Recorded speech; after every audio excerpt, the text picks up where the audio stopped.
And welcome into the Horseshoe Huddle on Sports Illustrated podcast. I am your deputy editor, Josh Carney, joined tonight by a new face on the Horseshoe Huddle, the Horseshoe Guys podcast, our content intern at Sports Illustrated, Andrew Moore. Andrew, welcome to the show. Pleased to have you.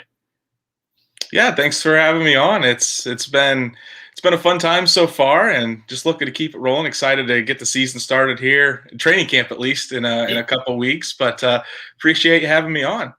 Yeah, tell the listeners and the viewers just a little bit about yourself. Where you're from, how you became a Colts fan, and what kind of sent you on this path of media and covering the Colts.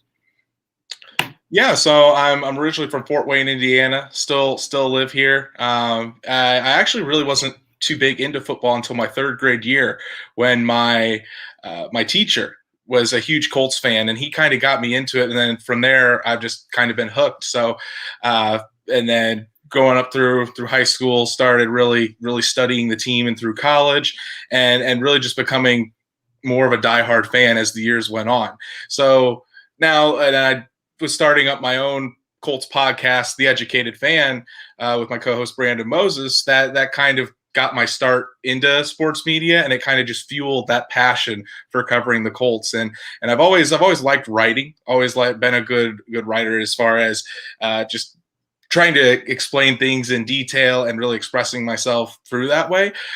So having the opportunity to write about my favorite football team for Sports Illustrated, it's pretty awesome. So I've enjoyed it this month that I've been on the team so far, and I hope the readers are enjoying the content, and I'm just excited for the season to get started. Yeah, they certainly are. I mean, like I said off air, you're doing a great job. We're thrilled to have you here. This is going to be an off-the-wall question for you. Who is your all-time favorite Colt non-Hall of Famer? So the Hall of Famers are out of it because those are easy ones. Who's your off-the-wall all-time favorite Colt? Off the wall. So I'd say it probably comes down to two.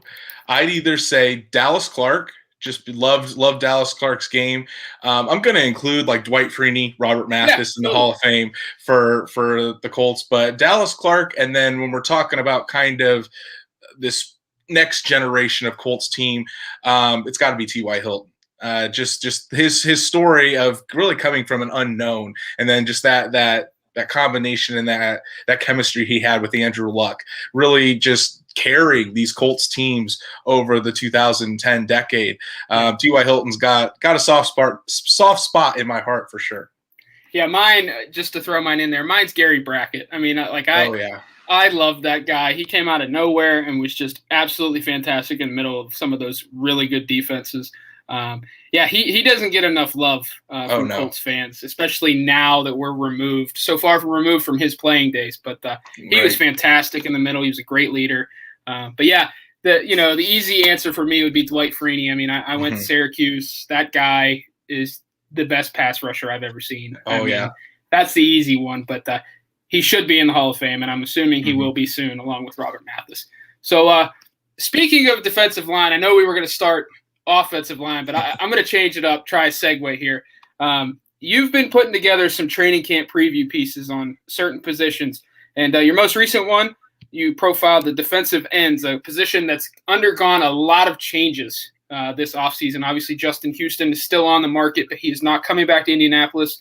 Danico Autry to, unfortunately, the Tennessee Titans, so the Colts will have to deal with him twice a year. Just a lot of changes. This is not your Robert Mathis, Dwight Freeney days along the defensive line at defensive end for the Colts. But they certainly hope it could be with their first-round selection, Kwity Paye. They come right back on day 2 in the 2021 draft, grab Vanderbilt's Dayo Odeyingbo, who will probably miss first half of the year with a torn Achilles, but talent is through the roof. They added Isaac Rochelle in free agency. They brought back Al-Quadin Muhammad. Where are you at with this defensive line group, and what was kind of your takeaway from the preview overall? So with this defensive end group, I think if you're a Colts fan, I mean, you're very excited about Kwity Paye coming on board, but I also think we need to have like tempered expectations for Kwity Paye, because it's very unlikely for a defensive end to come out of the gate unless you're like a Dwight Freeney, and even him, it took about midway through his first season before he started getting on a roll. So with these guys, they're just such a young group, because not even Kwity Paye, but Tyquan Lewis, who's probably, as of right now, I would put him as the favorite to start at left end opposite of Kwity Paye. He's never started before. Kemoko Turay is coming off of an ankle injury still, that he had surgery again in February. So with those guys, then you talk about Dayo Odangbo, who we probably won't see till November, and even then the Colts are going to bring him on slowly. So this defensive end group is very, very young. They have a lot of talent, and I'm excited for these young guys to really get opportunities now, because while Justin Houston and Danico Autry were very solid players for us, each, I think, finished second and third respectively for the team in sacks last year. I think it's just time for these young guys to see what they're made of. I mean, Tyquan Lewis and Kemoko Turay, both in contract years. When you invest that kind of draft capital in guys like Kwity Paye and Dayo Odangbo, you want to get them on the field early and often to show what they have. So while I think this group has a lot of potential, especially Kwity Paye and Dayo Odangbo, I think this year, at least in 2021, we might need to be careful of overhyping these guys and expecting them to be double-digit sack guys right out of the gate. You mentioned overhyping, but I think that from a national perspective, it's overlooked in a sense. I mean, obviously, we don't know what Kwity Paye is going to be in the NFL. We won't know until November or December what Dayo Odangbo is.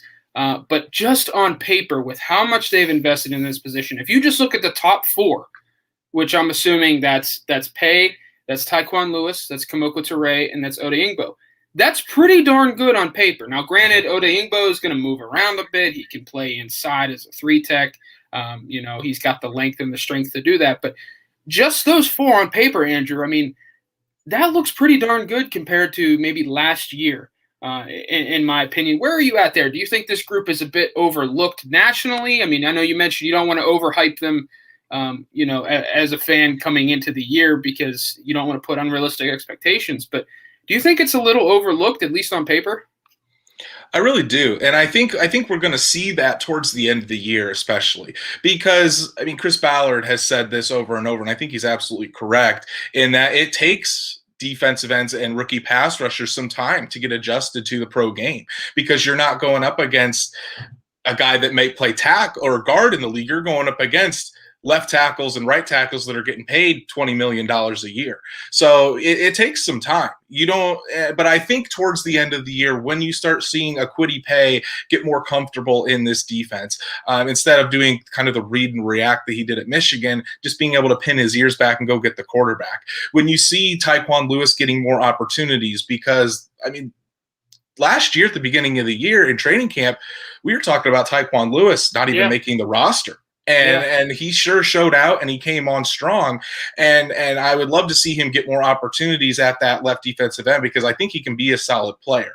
So I think you're right in saying that it is overlooked, because I just think, as of right now at least, we haven't really seen too much of these guys, and they haven't been able to display their full talent. So giving them more opportunities to play, letting these young guys get adjusted into the Colts scheme and adjusted to the pro game, I think we're going to start reaping the benefits of that towards the end of the year, and really see guys like Kwity Paye and Tyquan Lewis and even Kemoko Turay coming back from and being fully healed from that ankle injury. We're going to reap those rewards even more as the season goes along.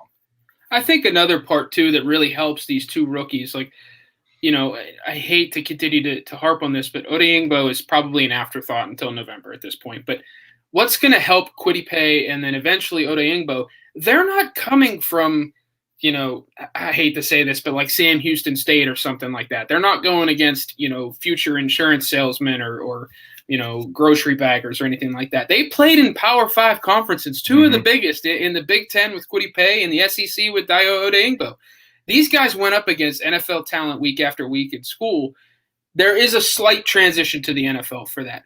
100%. You're going against all pros and pro bowlers every week rather than fringe NFL guys some weeks. But I really do agree with you that I think we're not going to see their full potential until after the bye week, when they really get a chance to catch their breath, go back, watch some film, and see where they can improve. But I don't know about you, but I think that the sky's the limit for those two. And I hate to say this, but it's just a thought that I can't get out of my mind. If they're healthy and they reach their potential, and I'm speaking of Pay and Odeingbo, I think we honestly could be looking at another Freeney-Mathis combination. I mean, those are outlandish expectations. And if anyone wants to be mad at me in the comments, I totally get it. Those are two Ring of Honors, future Pro Football Hall of Famers. But you just look at the athleticism and the strength and power and speed. I mean, I don't know how you can't be excited about those two. And I think those what the Colts are expecting as well. When you put that high of draft capital in these guys, the Colts saw Kwity Paye as a top 10 pick. If you were watching their series with the next pick, defensive coordinator Matt Eberflus said that Kwity Paye was their number one pass rusher. And when you hear about guys talking about just, especially Chris Ballard, what Odeingbo is going to bring to this team. He was talking about, even with the severity of his Achilles injury, if the Colts are going to spend a second-round pick on Dayo Odeingbo, with how much emphasis they put on the medicals for these draft prospects, he's confident. I mean, every time the Colts have picked a player that has had a major injury under Ballard in the draft, they've turned out to be great. I mean, Darius Leonard was injured and got injured on it in the combine, and then again on his pro day. Colts still picked him. Look how that turned out. Julian Blackmon with the torn ACL. So I think Chris Ballard has built up enough leeway here till we can trust him. When he takes a guy that's injured, usually it pans out pretty well for us. So, and I think just the way that Jim Irsay talked about it, I mean, we have to kind of be careful what Jim Irsay says, because there's no bigger fan of the Colts than Jim Irsay. Right. But that the Colts have such high expectations with Kwity Paye and Dayo Odeingbo, and that's what they want. They want that fierce pass rush that they had in the 2000s with Freeney and Mathis, and they want that with Paye and Odeingbo. And as they can reach their full potential, I don't see why that couldn't be a possibility. Now, I know we've spent, about 12 minutes here talking about the two rookies over and over again. I want to talk about depth. I hate to say that Kemoko Turay is depth at this point, but that's really what he is. I mean, he's had 2 significant ankle surgeries. We haven't fully seen what he is, but, if he's your starter opposite Paye, I mean, it's okay. Same with Tyquan Lewis, who we expect to be better, but you look at depth. They brought in Isaac Rochelle on a 1-year deal. He played 4 years with the Los Angeles Chargers. I almost said San Diego Chargers. That would have been horrible. You look at Isaac Rochelle. They brought back Al-Quadin Muhammad. The one name we haven't touched on, Ben Banogu. This is make or break for him. And I'll be honest, I did not like him coming out in that class. I was not a fan of his play coming out of TCU. I obviously saw the athleticism on tape, but he got a lot of easy sacks in college, and it didn't look like he was really putting together a pass rush. And I've had conversations with Zach off air about Banogu going back to the day he was picked. This is a huge year for him, and if he doesn't figure it out, if he doesn't show something in training camp, I do wonder if Chris Ballard tries to flip him before cutting him. Are you kind of on the same page with Banogu, and where are you at? What do you want to see from him this year, aside from doing something? I know that's broad, but doing something productive on the field. Ben Banogu is pretty much in the same situation that Tyquan Lewis was last year before training camp. It's either time to show you were worth that second-round pick, show you have potential, or you're not going to be with this team. I mean, Chris Ballard has shown that it doesn't matter where you're drafted. That doesn't guarantee you a spot. I mean, he cut Zach Banner his first year of training camp because he wasn't panning out with the Colts. Terrell Basham, Quincy Wilson. There's a bunch of guys that were higher draft picks for Ballard, and if you're not panning out, you're not going to be on this team. Ben Banogu's got a tough road to climb here because of the Colts picking Kwity Paye and wanting to give him as much opportunity as possible. Tyquan Lewis, who came on, Kemoko Turay, if he is back, he can be used in various sub packages even, and he's a very good pass rusher. Ben Banigou, it's almost like the cliche that when we talked about when he was drafted, the Colts first talked about putting him at the Sam linebacker position. Mm-hmm. Then they ended up moving him to just pass rush. They weren't really sure what position he was going to play. Well, there's a saying that if you don't have a true position, or if you play two positions, you don't really have a true position. Yeah. So it's just time for Ben Banigou. I mean, whether you're a second-round pick or not, when you're a healthy scratch for 7 out of the 16 games last year, that's a problem. There are reports he's not getting it done on the practice field, and that's when you're playing for this Colts team. That's where it starts. Matt Eberflus wants to see you getting it done in practice, wants you to practice hard, and if you don't do that and you don't show it on the practice days, you're not going to be active for game days. So it's got to click with Ben Banigou. Otherwise, especially with how crowded this defensive end group is, it's just a very, very packed group as far as talent. And there's a lot of young, hungry guys that want to play. And if he doesn't realize that, he very well could be flipped at the end of training camp, or at worst, he gets cut and he's without a team once we get to that point. You touched on a great point with Banigou that I think just gets overlooked when it comes to the discussion about him. He doesn't get it done on the practice field. He's so inconsistent there, and that's the biggest concern for me, Andrew. It's like, I would get it if you were struggling, on the field strictly in games, struggling to produce, struggling with assignments in games. But when you can't put it together in practice and you're not even getting a hat on game day, I'm honestly surprised they didn't give up last year in training camp, because this is getting to a point where it's like, okay, this could be a wasted pick.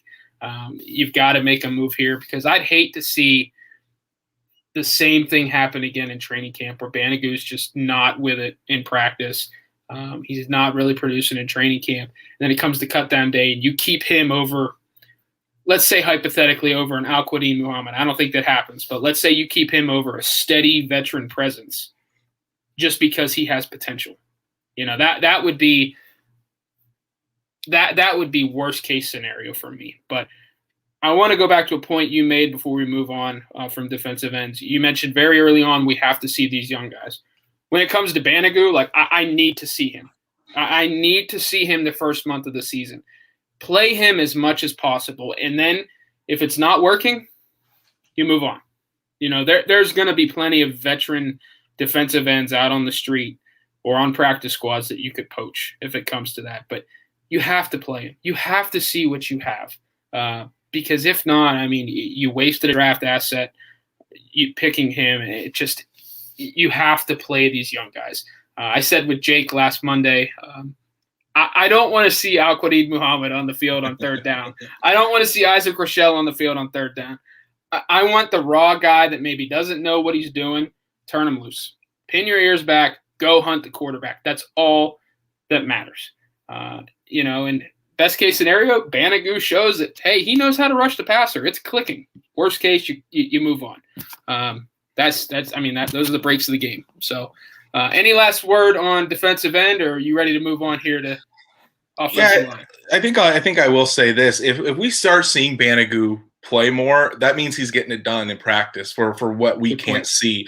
But if not, that means he's not getting it done at practice, and it just hasn't clicked for him. And when you're talking about the younger guys, once Odangbo is back healthy, when you're talking about like on a third down or a NASCAR sub package, when you have Kwity Paye and Kamoko Toure on the outside, DeForest Buckner and Odangbo on the inside, good luck to opposing quarterbacks. That's very terrifying. Yeah, but that is not fun. It's a young defensive end group, but it's got a lot of potential, and I'm excited to see how they progress throughout the year. While that group may look terrifying, along the defensive line for quarterbacks, what will be terrifying for defensive lines is the Indianapolis Colts' offensive line. You broke it down in two parts. You previewed the tackles the other day, and then you went to interior offensive line. I want to focus quickly on tackles. We've touched on tackle ad nauseum this offseason with the retirement of Anthony Costanzo, the non-drafting of one of the top left tackles of the draft by Chris Ballard, but they added Julian Blackmon, Sam Tevy, and most importantly, veteran Eric Fisher, all in free agency. It seems like that's kind of shored up at this point. Right tackle is not an issue, other than how much will Braden Smith get in his extension? That's the only question with that guy. I love that guy, probably the most underrated Colt on this roster. But let's go back to left tackle. How do you feel about the depth there? Obviously, Eric Fisher's kind of in the same boat as Dayo Odeyingbo, probably going to be out until November. So it's going to probably be the Sam Tevi show, I would guess, at this point at left tackle. Are you concerned with that? Are you more confident than others in Sam Tevi? Where are you at with left tackle at this point? I think I'm confident enough that Sam Tevi, we can win with Sam Tevi if you're a Colts fan, because he has starting experience at left tackle. He started there all last year for the Chargers, and the past 2 years, or the prior 2 years before that, he was their starter at right tackle. So he's got plenty of starting experience, and I think playing next to Quentin Nelson is going to be a tremendous help. That's going to make his job a lot easier. He hasn't been able to play with a guard of Quentin Nelson's stature. Really nobody has besides Anthony Costanzo. So I think that's going to elevate his game. And we don't need Sam Tevi to be a Pro Bowl left tackle to succeed. The Colts just need Sam Tevi to be honestly better than what LaRaven Clark brought last year, because Sam Tevi, I think he can hold up well enough. And from what we've been hearing as well is that Eric Fisher might be back about mid-October. So if he goes on the PUP list, he could only miss about 6 weeks, then come back and kind of get things going. But I think with Sam Tevi, as far as me personally, I think I'm confident enough that the Colts can win with Sam Tevi at left tackle. And then when Eric Fisher comes back, I think Sam Tevi is a fantastic option as a backup swing tackle. Whether Eric Fisher goes out again or something happens to Braden Smith, you can plug Sam Tevi in there and be fine. It's a far cry from last year when we had to put LaRaven Clark and Chaz Green in the lineup, and you're kind of fearing for Phillip Rivers' life back there. But while saying all that, it's also imperative that Sam Tevi plays well and plays solid enough, because those first 5 games, we're going to talk about it here in a bit, but Seahawks, Rams, Titans, Dolphins, Ravens, all teams that really like to get after the quarterback, and they're going to zero in on Sam Tevi as being the weak link of that line. So he's got to still play well, especially if the Colts want to get off to a 3-2, 4-1 start, that they can catapult them through the rest of the year. But I think I'm not obviously overexcited about Sam Tevi being their left tackle. But I'm confident enough that Sam Tevi can get the job done, that the Colts can win games with him there until Eric Fisher gets back. Yeah, and our colleague Zach Hicks has broken it down pretty in depth, ways that the Colts can try and hide Tevi a bit at left tackle, give him some help, whether that's a Jack Doyle or a Mo Alley Cox, or scheming Carson Wentz to get on the move away from Tevi, shift that pocket a bit. You see that across the league, especially with teams that have weaker offensive lines in general, not just one position, but overall. Smart offensive coordinators and offensive minds, they tend to shift the pocket. It's harder to rush the passer when the pocket is moving. You don't have that landmark. So I think that's going to help. And look, if Sam Tevi was the starting left tackle last year with Phillip Rivers, I'd be absolutely terrified. No disrespect to Phillip Rivers. I think he's a Hall of Famer. But he is that stand in the pocket, just an absolute tree, that landmark for pass rushers to tee off on. That's not going to be the case with Carson Wentz. And that's going to be a huge help. And like you mentioned, playing next to Quentin Nelson. I mean, Tevi's never played with anybody that good. So, important note to mention too, Sam Tevi's played nearly 2,400 snaps in the NFL. That is nothing to overlook. I mean, that counts. And it's not just 2,400 snaps at left tackle. He's played right tackle, like you mentioned. So when Fisher's back, that's excellent, excellent depth. Really quickly at right tackle, though, Braden Smith, going to get an extension soon, but behind him, who do you expect to win that 4th tackle job? Because I'm assuming with Fisher starting the year on the PUP, I'm assuming Julian Blackmon's probably going to make it. But where are you at with that 4th tackle, that backup to Braden Smith? I'm actually a huge fan of Will Holden. I think Will Holden has probably the upside on Julian Davenport, where he came in last year and he only played that one game against the Steelers. But when he was in there, he played pretty well, considering everything that happened until he hurt his ankle and everything started to fall apart for the Colts after that.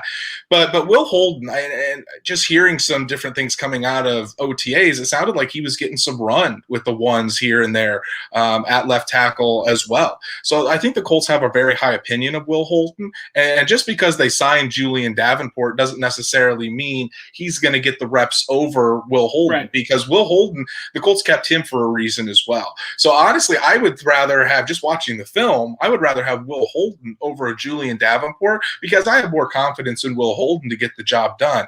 Julian Davenport, I mean, he's bounced. He started he was with Miami, he was with the Texans, and when you turn the film on, it's not good. It's not good. Now, if he has a good offseason and can improve, playing next to better offensive linemen that the Colts have, but at the same time, I think Will Holden is a better option than Julian Davenport at this point. Now, if Fisher starts out on the physically unable to perform list, and you need to keep all three of those guys, Tevy, Holden, and Davenport, then I think obviously it changes things. But if you're only going to keep one of Holden or Davenport, my money's on Will Holden at this point. That's where I was going with Fisher on PUP. You're going to keep Tevy and probably Blackman, and then you're obviously going to keep Holden. Do you think that there is a chance? Well, let me back up. Where do you think Will Fries focuses on specifically? Do you think he's more guard, or is he that swing tackle, can play left and right? Because he played every position on the offensive line at Penn State. Started more than 40 career games. That is significant for a guy coming out of college along the offensive line. Where do you think he focuses, and do you see him as a potential tackle in the NFL? I think he could be. I think the Colts will probably want him to focus more on guard and in the NFL, just because his different measurements. And honestly, Will Fries might be the steal of this draft for the Colts when you're talking about the late round picks, because when you're looking at his film from college, I mean, you could probably put like a third or fourth round grade on him. And the thing about Will Fries, and Zach kind of mentioned this in his story, and as I've been doing research for my article on him for my Rookie File series, Will Fries is a guy that is just absolutely dedicated to getting better each and every practice, each and every day. The kid is obsessed with getting better. So if the Colts want him to play guard, you can imagine how much he's going to put everything into that and really focus on that guard position. I think in a pinch, he could probably swing out to left tackle or right tackle if you need him to. But I think Will Fries' primary position for the Colts, at least, will be guard. Yeah. Transitioning into the interior of the offensive line, you can't say enough about that trio of Quentin Nelson, Ryan Kelly, and Mark Lewinsky. Probably the best interior offensive line in the NFL. And people forget, Lewinsky was cut by none other than the Seattle Seahawks, who have had an insane amount of offensive line issues, and they just let that guy go. I think that's obviously a testament to the Colts coaching, and just Chris Ballard's ability to identify overlooked talent and bring them into a system that fits them. But that trio, untouchable in my opinion. The real question is depth. You just recently profiled the interior offensive line. We touched on Will Fries. I think, this is just me, I think he's a stone cold lock for the 53-man roster simply because of his versatility. But other than that, Chris Reed, Danny Pinter, Joey Hunt, where are you at with depth along the offensive line, interior offensive line for the Colts? I think it's pretty good. And I really think the Colts put a focus on depth along the offensive line, not only at tackle, but also inside. Chris Ballard saw what happened last year when Costanzo and Braden Smith went out. That can't happen again. So to go out, and Danny Pinter played well last year in the game that he had to start for Ryan Kelly. As far as Danny Pinter never playing center before in his life until last year, learning it with the Colts, he played pretty well. And I fully expect Danny Pinter to be the backup center again this year. Will Fries, stud. I think he's going to have a really long career as either a backup guard or possibly even a starting guard in the league. Chris Reed, you talked about it. He was a starter at the Carolina Panthers. The Colts, to get him on a 1-year minimum veteran deal, that's also a steal. If in a pinch, if Quentin Nelson, God forbid, goes down, or Mark Lewinsky, I think Chris Reed could step in there and play very well because of that starting experience. And then you're kind of talking about the odd man out. Is it going to be Joey Hunt, or is Joey Hunt going to be able to beat out a Chris Reed? We'll just have to see. But I think when you're talking about those three, and I think these three will probably be the interior linemen that make the roster in Pinter, Fries, and Reed, you have to feel pretty comfortable about what you have behind those starting three on the interior, and feel pretty confident that if one of those do go down, the next man up mentality really can be a next man up, and they'd come in and serve well. Yeah, and you mentioned Chris Ballard focused on depth. I think depth is a very, very clear strength along the offensive line for this team. We mentioned Will Fries' versatility. Danny Pinter can play both guards. He can play center. I believe he can even move out to guard or to tackle in a pinch.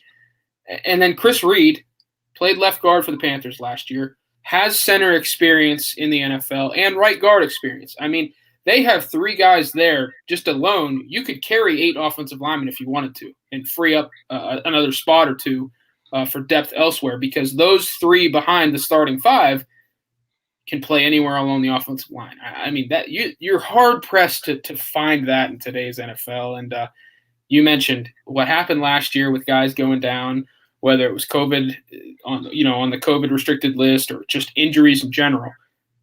When that happened, the Colts were pretty much decimated up front and completely changed their offense. And that's not going to happen again this year, knock on wood, because the depth is incredible.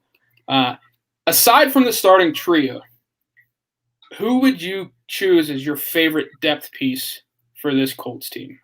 I think I know where you're leaning, and I think I'm in the same boat with you. But out of those, let's say those 4 of Hunt, Fries, Reed, and Pinter, who's your favorite, at least to watch on film? I think as of probably right now, it's probably Chris Reed, just because of his starting experience and what he's done in this league. But I think my answer will probably change by the end of the year once we have Will Fries in the Colts system and being able to have him focus all of his time at guard. Because you mentioned how he played tackle at Penn State, but then his coaches shifted him inside to guard, not only because it would help the team, but because they saw that he probably would play better as a guard at the next level. So he had that's why he started to play guard, and I think he's just going to continue to get better the more snaps he has, the more reps he has, and as he becomes more comfortable in this Colts scheme. So as of right now, I'd probably say Chris Reed. But when you ask me here in November, December, it's probably going to end up being Will Fries. Fair enough. Yeah, I thought you were going to say Fries because, I mean, I loved his college tape. I mean, I'll admit, I'm a Penn State fan from Western Pennsylvania. I remember when he committed to Penn State, he committed as a center.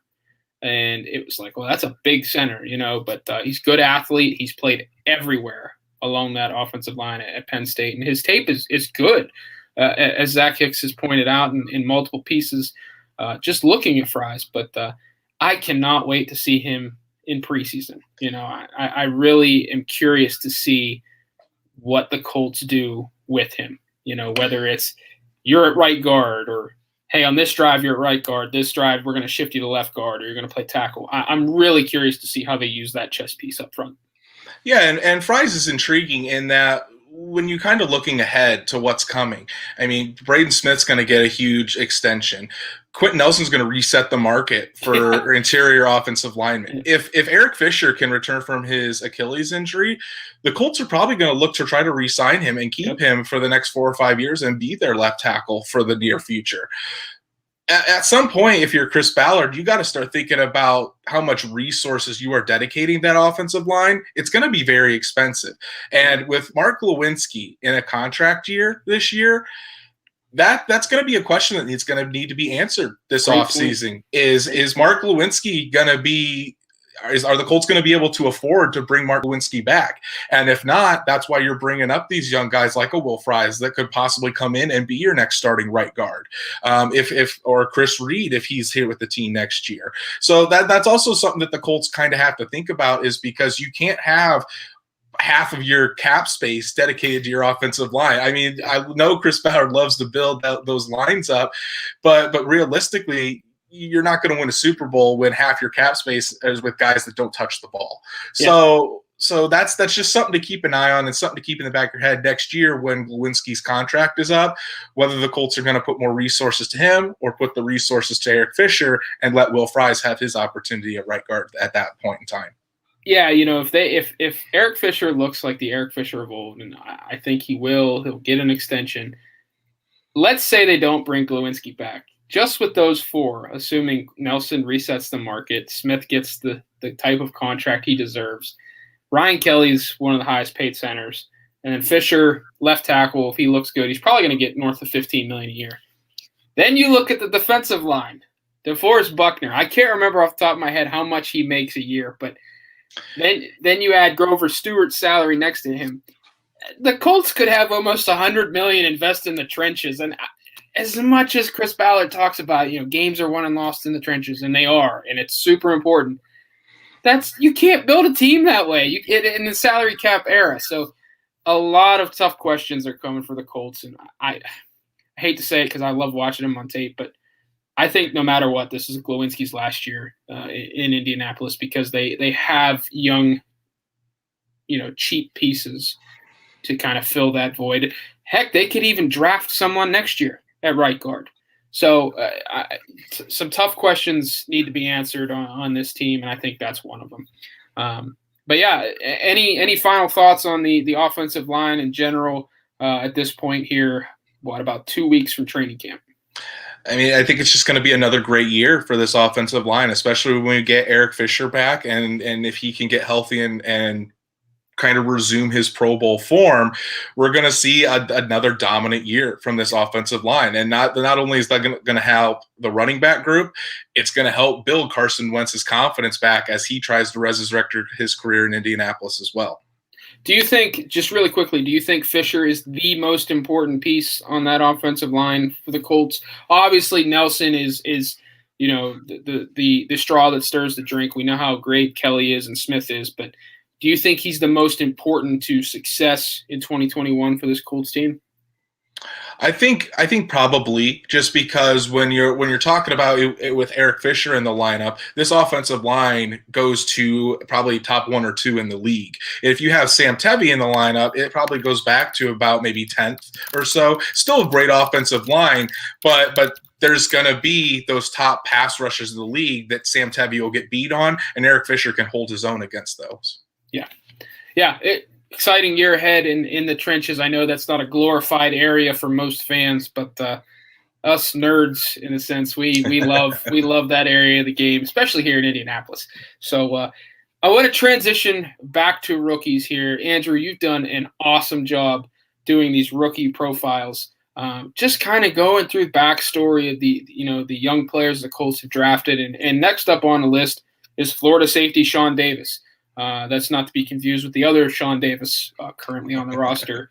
Thank you, Chris Ballard, for making everyone's life very tough in the media. But Shawn Davis out of Florida, just tell us what you know about him, what you found in your research about his backstory, and where are you at now 3 months removed from the draft with that pick? Yeah, so Shawn Davis, he was actually probably the guy that I knew the least amount of information about when the Colts drafted him.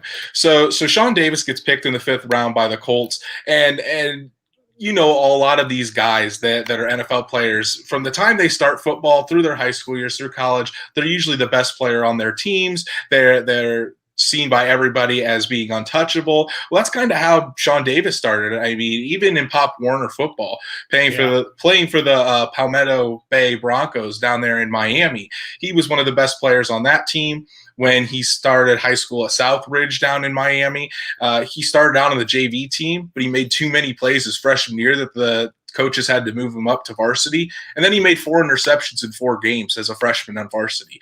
And then from there, he was all-state. He won state championships. And then as soon as he gets to Florida, it's kind of just a different game, because you're now everybody is on that level. And it can be tough sometimes for guys to kind of adjust to that level, and they can lose confidence. And that's kind of what happened to Shawn Davis. Is when he got to Florida, that first game against Michigan, he gives up a huge touchdown. He plays sparingly the rest of the year, mostly just relegated to special teams work. And that really hit him deep. And not only his coaches got fired from Florida after that abysmal season, and he kind of went into a dark place, but it was the help of his parents, the help of his safety coach, Ron English. Ron English, we'll start with him. He's a guy that tells it like it is. And he wants the best for his players. And Shawn Davis really expected that, or respected that, I should say. So English was telling him that he's got what it takes. He just needs to go out there and show it. His parents texting him before every game to have a great game and then showing encouragement afterwards. He had that support system around him and then that belief within himself to really pick himself back up and say, you know what, I can do this. And then he goes and he puts together a decent sophomore year, enters the starting lineup as a junior, and then shows off that playmaking ability that he was known for his entire life before going to Florida.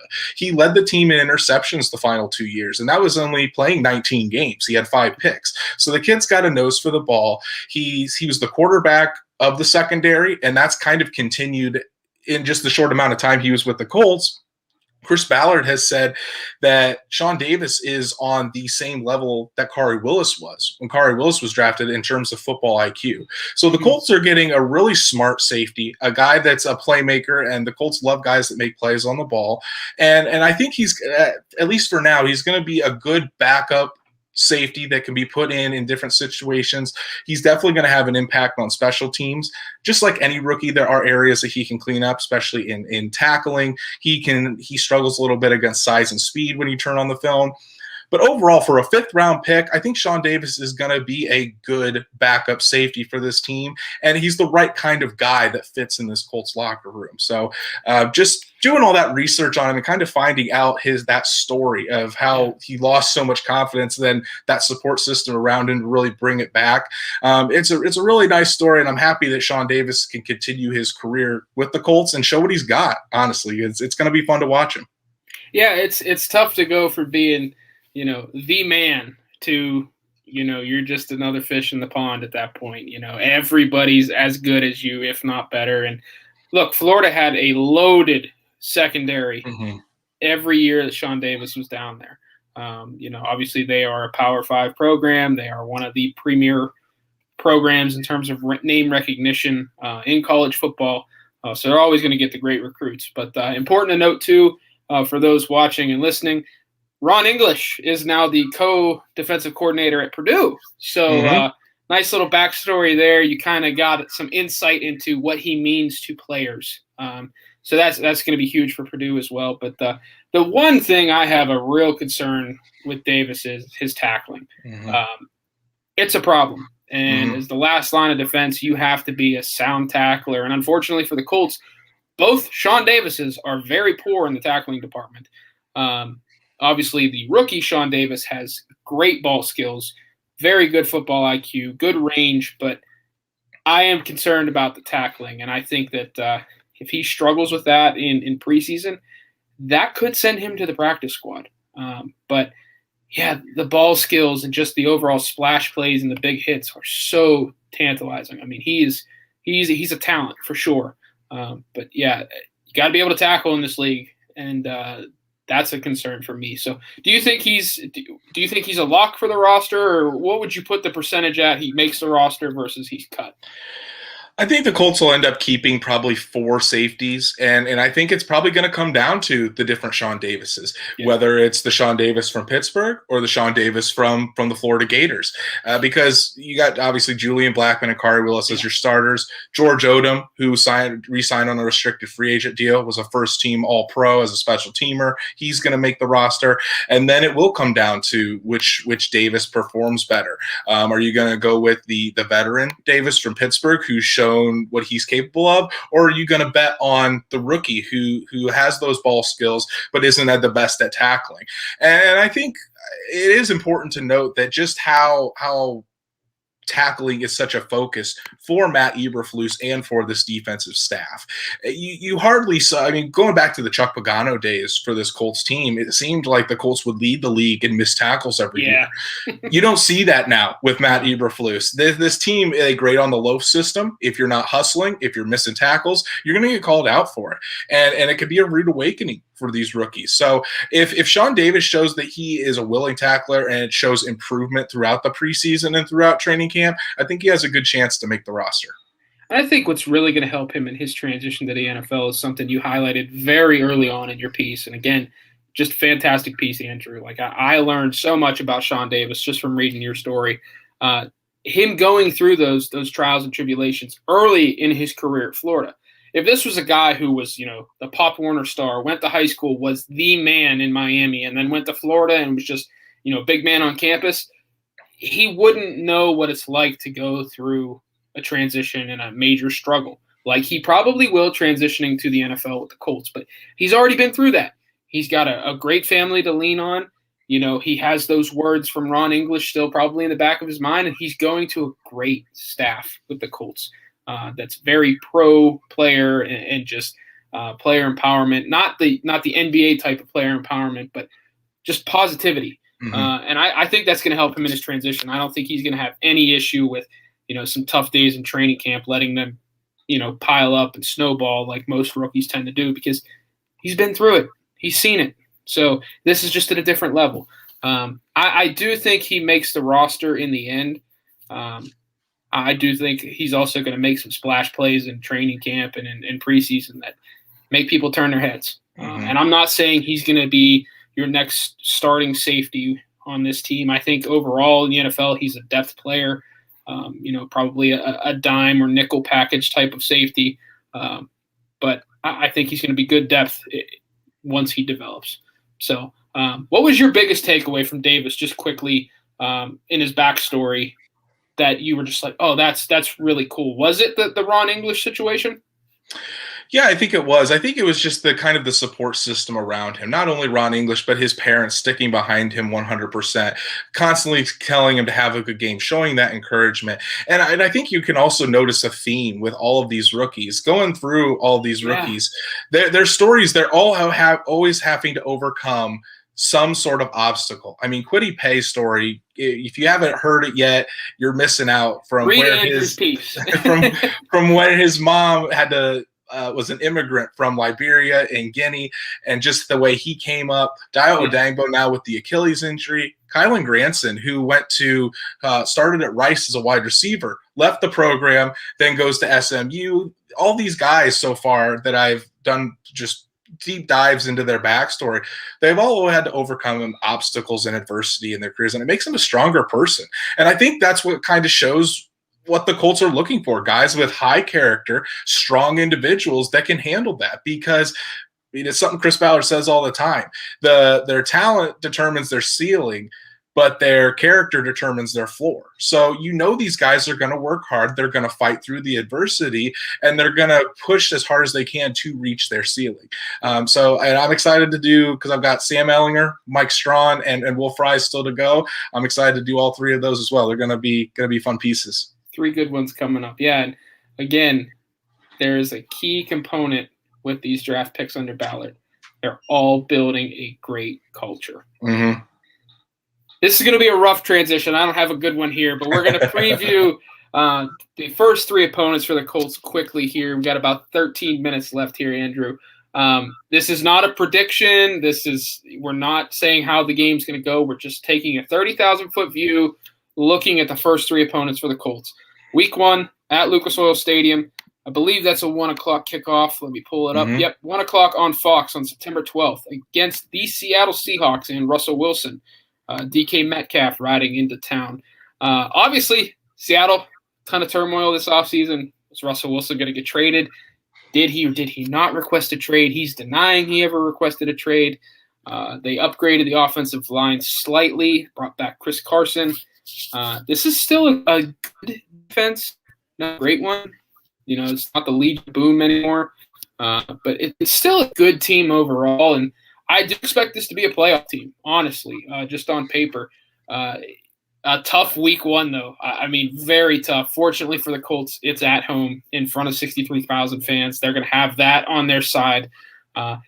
Just tell me what your thoughts are on Seattle, and what's the one key thing you're focusing on with the Seahawks, at least right now?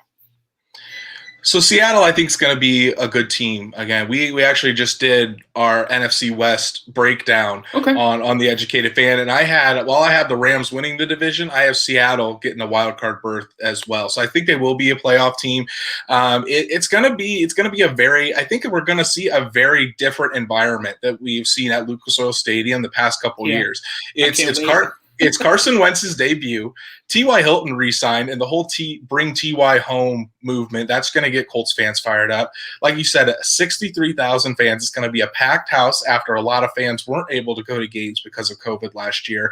I think we're going to see Lucas Oil Stadium louder than it's been in recent years, and we're excited just to see what this Colts team is about, and especially what Carson Wentz is going to do for this team. So I think it's going to be, obviously it's going to be a tremendous challenge for the Indianapolis Colts to go up against Seattle and win Week 1. The Colts haven't won a Week 1 game since 2013 against the Oakland Raiders when Terrell Pryor was still the quarterback. So that's quite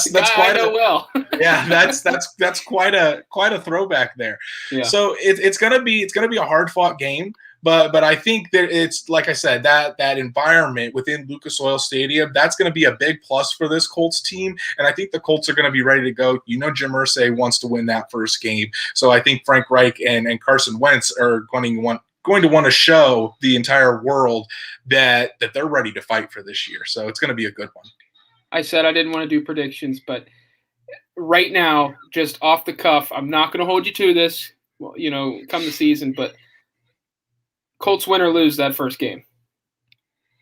I think the streak ends. I think the Colts do win Week 1, and I think it's going to be a close game. It might even come down to Zach's favorite player, Rodrigo Blankenship, Hot Rod, kicking a game-winning, hitting a game-winning field goal. But I think it's going to be a very close game. Going to be a hard-fought game. But I do think the Colts will come out on top. So I want to move on to Week 2 here. Again, at home, Lucas Oil Stadium, 1 o'clock on Fox on September 19th. Another NFC West opponent. Your pick to win the division, Los Angeles Rams. I think they come out of Week 2 with a 1-1 record. I think Week 2 is going to be a really, really tough matchup. Obviously, we know the star power the Rams have, and that's not even including Matthew Stafford now. I really think this is a legit Super Bowl team. I think when it all comes down to it, they're going to be my NFC representative in Super Bowl 56. But this is a great team on paper. The one matchup I cannot wait to watch live and on all 22, though, Aaron Donald against Quentin Nelson. I don't care what else happens at all on the field. I want to watch that matchup, and that's what I'm focusing on. Where are you at with the Rams? Obviously, you picked them to win the NFC West, but are you kind of in the same, area with me that this is just a ridiculously loaded team? Yeah, I think I am. I think the Rams are going to be one of those top teams in the NFC going up against Green Bay if Aaron Rodgers returns. I think I would put them in the same kind of conversation as the Packers. The Rams, I can't wait to see that heavyweight battle either, Aaron Donald versus Quentin Nelson. I kind of hope that they don't move Aaron Donald around and try to match him up with Glowinski. I hope they actually do let him go head-to-head more often than not. And I think for that game, it's going to be exciting to see how Matthew Stafford – really how he changes and what he's able to do. He's out of Detroit now. He's with the best offensive-minded coach that he's ever been with in Sean McVay. He's got plenty of weapons outside with Robert Woods, Cooper Kupp, and Deshaun Jackson. So that he's going to let it rip. And I'm excited to see kind of what Matthew Stafford has in that Rams uniform. And the Colts defense is going to have to be ready because they're going to be coming out firing. They're going to want to score a lot of points. And then on the other side of the ball, we still need to kind of make sure that Carson Wentz is protected. We can't, and we're just going to be still building up his confidence at that point. So we can't just let Aaron Donald get free rushes or Leonard Floyd, who they re-signed to a massive deal. Jalen Ramsey, probably the best cornerback in the league, in my opinion, going out there probably lining up against T.Y. Hilton. So there's matchups all over this field in this game. I probably would give the Rams an edge in this game as well, especially if the Colts do beat Seattle. There might be just a little bit of a letdown there, but it's going to be a tough matchup for the Colts Week 2, and that's just the start of this tough 5-week stretch that they have to start the season. Yeah. I do think right now, though, I am leaning heavily Matthew Stafford MVP season. Just putting him with McVay and those weapons that you mentioned. This will be the best situation he's ever been in. And I've always been a Matthew Stafford defender. Mm-hmm. It's unfortunate the Colts have to see him week 2 at this season at all, really. But you did mention a good point, though, about Carson Wentz. We have to remember the Rams lost Brandon Staley, their defensive coordinator in the offseason, now the head coach of the Los Angeles Chargers. I do wonder how much of an impact that has on the Rams. Staley was a just mastermind at scheming up blitzes and getting pressure on quarterbacks. So I'm glad to see the Rams in that defense week 2 because I don't think that the next DC is going to be able to have those guys completely up to speed to what he wants. So I think that helps Carson Wentz big time. But keep him upright and keep his confidence at a high level. Also, please avoid Jalen Ramsey as much as possible. So last one here, and then we do have a question from YouTube. But week 3, the streak of home games ends, at least for the time being. The Colts are on the road September 26th at the Tennessee Titans. That's at 1 o'clock on CBS. We know the Titans well. And then obviously they added Julio Jones in the offseason via trade to pair with A.J. Brown, Derrick Henry, and Ryan Tannehill. But it's important to remember they lost a ton of pieces. They let Jonnu Smith walk in free agency. They cut Malcolm Butler. This defense, obviously they added Bud Dupree. I want to give Bud Dupree credit there. He's a fantastic pass rusher, but he's coming off a torn ACL. Don't know if he'll be completely ready. I truly believe, and I know this is going to sound just absolutely blasphemous to some Colts fans, but I think this is a legitimate Super Bowl team out of the AFC. I know that there's serious depth concerns with this Titans team, but I mean, you're really only projecting on paper that everyone stays healthy.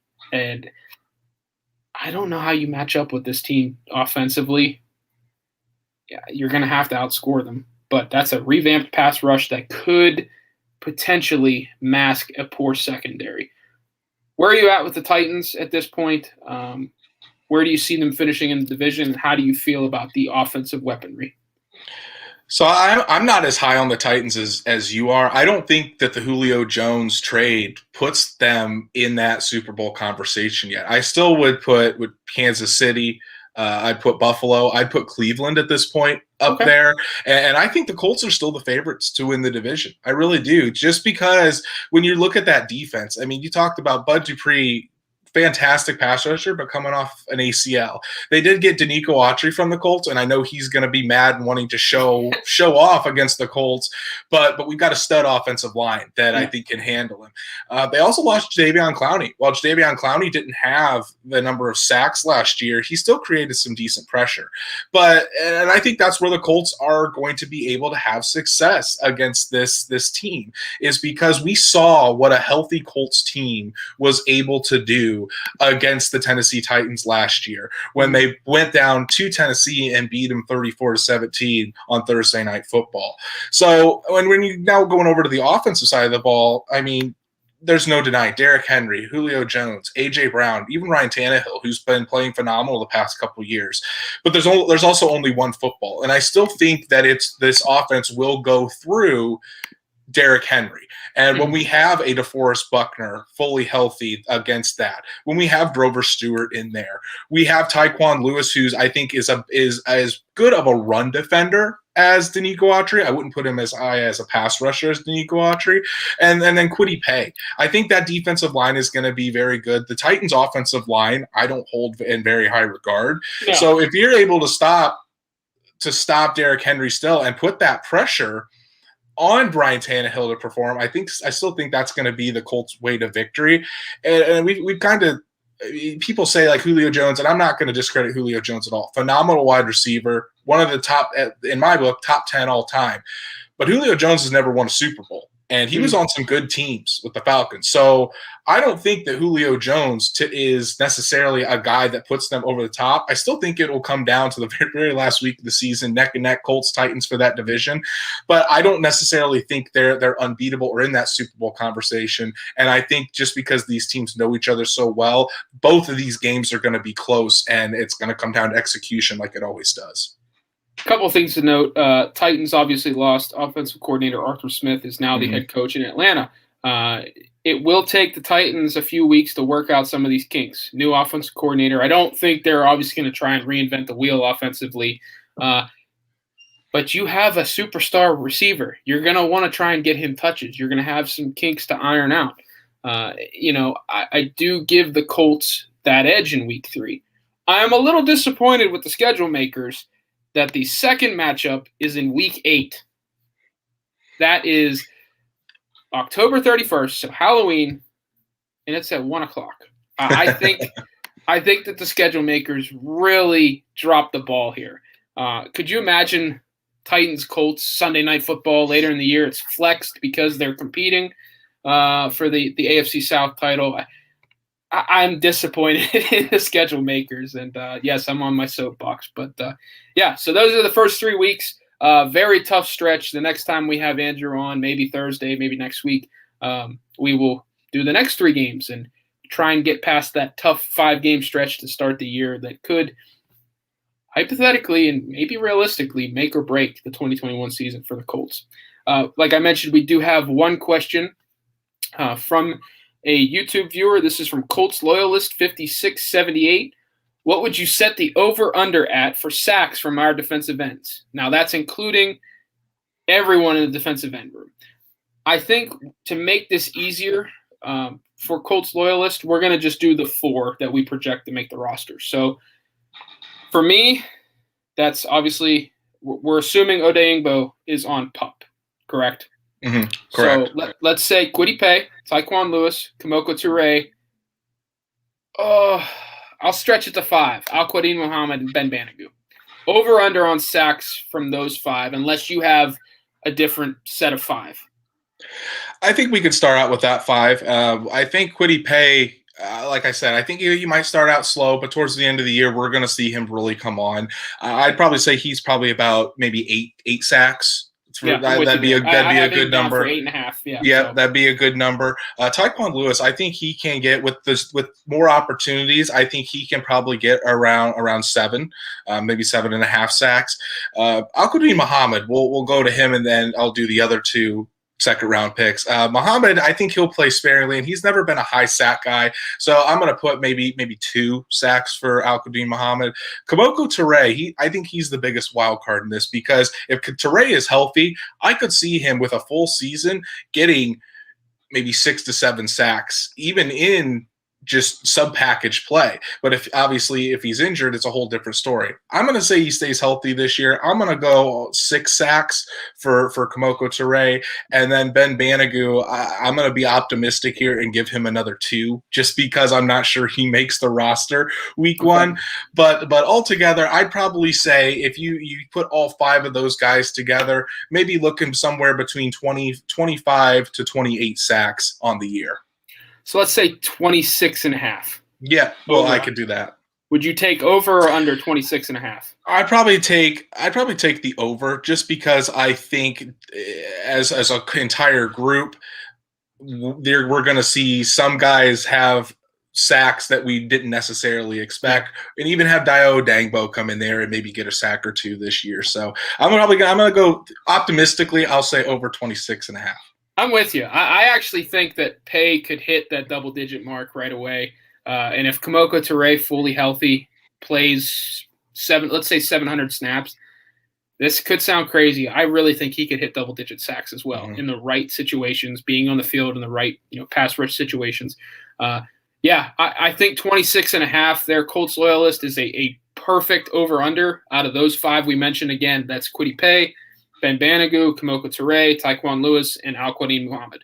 I'm not going to include Isaac Rochelle, and we did not include Dayo Odeyingbo because he would be on PUP for at least the first 6 weeks. So 26.5. I don't know what the sports books would have it at, but that's mine and Andrew's over-under. So take it how you will, but certainly appreciate the question, and certainly appreciate you watching live here with us on YouTube. That's going to do it for tonight. Andrew, this was an absolute blast. I hope to do it again with you here soon. Great job tonight. Great job. Just overall, your time with SI so far has been awesome. Certainly looking forward to big things from you this season.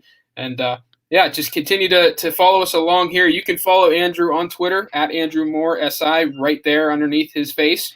And then I am at by Josh Carney, obviously right underneath my face on Twitter. Please follow the Facebook page, Horseshoe Huddle on Sports Illustrated. We are growing our audience there. It's doing wonders. We are having a blast as we go. You can also find Horseshoe Huddle on Twitter at SI Colts. And then you can follow the show on Twitter. It is at Horseshoe Guys. So there's that. This has been the Monday night edition. Again, just an absolute blast. Please leave your thoughts below in comments. Let us know how we did. I'm excited for the season, Andrew. So any final thoughts from you? It's going to be a fun season. I can't wait for training camp to get started. There's a lot of storylines heading into camp, and I think this is a team that fans can be really excited about. So it's going to be fun to watch. That's for sure. Yeah, and a nice shout out here from CJ. Says you're the number one Colts expert. So we are definitely lucky to have you. And then Andrew, any other plugs? You can plug the Educated Fan podcast. You're doing a great job there with your co-host. Yeah, Brandon Moses and I have a podcast called The Educated Fan where we talk about Colts football every week. In the season, we're going to have 2 episodes a week, just like here at the Horseshoe Guys. So tune into that. Tune into my articles on Sports Illustrated with the previews of the training positions as we go to training camp, as well as check out the Rookie File series. And then once training camp gets started, we're gonna get the ball rolling. It's gonna be a fun time. Yeah, just real quick, you have defensive tackles next for your position preview, and then Sam Ellinger for Rookie Files. I'm very excited to read that one. Followed Sam a long time in Texas, more than 40 career starts. Obviously, the tragic story about his brother just days after being drafted. But excited to see what you find in your research there. But that's going to do it for tonight. We're going to get out of here. We are over an hour here. But we will be back, at least I will be back on Thursday. I'm not sure who my co-host will be, whether that's Jake Arthur, Zach Hicks, or obviously Andrew Moore. But yeah, follow us on YouTube. You can find us. You can find the Horseshoe Guys on iTunes or wherever you get your podcasts. Please rate and review. And yeah, just shoot us a message and let us know how you think we're doing. But again, for Andrew, I'm Josh. That's going to do it here tonight. Thanks so much for watching.